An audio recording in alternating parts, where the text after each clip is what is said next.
daw ang tatakpan? 3. Tatakpan mo yung 3. Tignan mo kung ilan ang matitira. O, yung sagot. Sulat.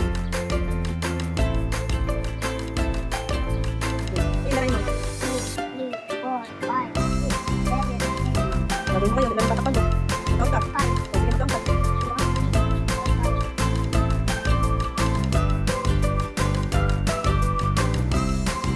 Good job! See?